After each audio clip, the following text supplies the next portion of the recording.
ان کا سوال ہے، قرآن مجید میں تصویر کشی کو حرام کہا گیا ہے، یہاں پر جو ویڈیوگرافی ہو رہی ہے اس کی اسلام میں کہاں تک گنجائش ہے؟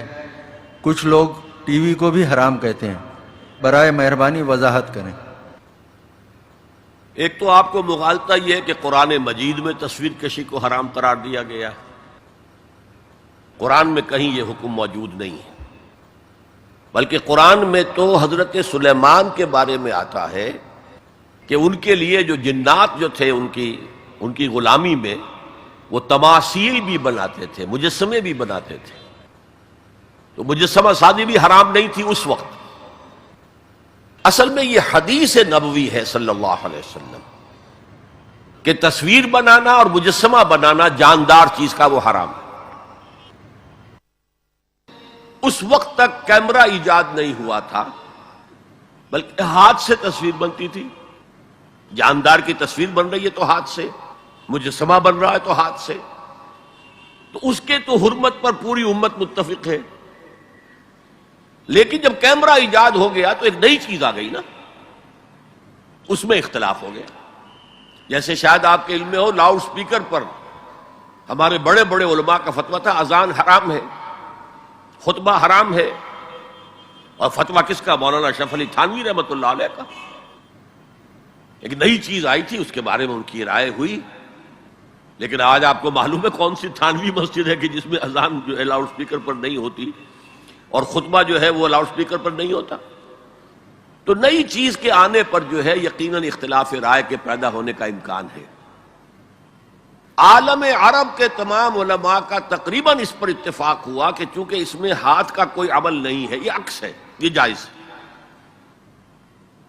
علی الاطلاق جائز۔ اس سلسلے میں آپ کو ایک لطیفہ بھی سنا دیتا ہوں۔ پاکستان میں ایک علماء کی کانفرنس بھی ضیاء الحق صاحب نے کروائی تھی، پوری دنیا سے علماء آئے تھے، کراچی میں کانفرنس تھی۔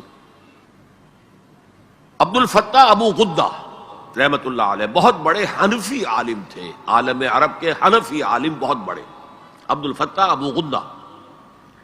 اور یہ اصل میں جو عثمانی حکومت تھی ترکوں کی خلافت والی، اس کے میں جو شیخ الاسلام تھے ان کے شاگرد رشید تھے۔ تو وہ ان سے ملنے کے لیے مولانا محمد یوسف بن نوری رحمت اللہ علیہ وہ گئے،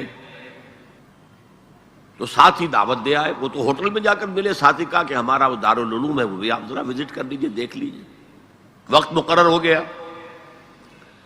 اب مولانا نے بھی اپنے کچھ لوگوں کو بلا لیا، جن میں ان کے داماد مولانا محمد تحسین، ان کے بڑے داماد، سب سے بڑی بیٹی ان کے گھر میں تھی، وہ بھی تھے۔ انہوں نے یہ واقعہ مجھے سنایا ہے، یعنی یہ نہ سمجھیے کہ یہ کہیں ادھر ادھر سے سنا ہوا بات ہے، ایک ایسا شخص بیان کر رہا ہے جو اس میں موجود تھا، اور جو مولانا بن نوری کا اتنا قریبی رشتہ دار تھا، ان کا داماد، کہ یہ اب انتظار کر رہے تھے کب آئیں، تو اطلاع ہوئی کہ آ رہے ہیں، آ گئے تو نکلے باہر ویلکم کرنے کی، دیکھا کہ وہ ایک کیمرہ لٹکائے ہوئے چلے آ رہے ہیں۔ اب یہ انہوں نے محسوس کیا یہ اتنا بڑا عالم دین اور یہ کیمرہ، جیسے عام جو ہے لوگ لڑکے بالے لیے پھرتے ہیں کیمرہ، تو وہ اس طریقے سے وہ کیمرہ لیے پھر رہے ہیں۔ لیکن کیا کہیں، مہمان ہیں، کچھ کہہ نہیں سکتے۔ آ گئے، بیٹھ کر انہوں نے اپنا کیمرہ کھولا اور کہا ذرا ٹھیک ہو جائیے، سورہ اجتماعیہ، میں چاہتا ہوں ایک اجتماعی تصویر ہو جائے گروپ کی، سورہ اجتماعیہ۔ اس پر چیخ پڑے مولانا بن نوری، حرام حرام حرام، ہم نہیں کریں گے۔ انہوں نے کیمرہ تو بند کیا، لائیے دلیل، حرام ہونے کی دلیل کیا ہے؟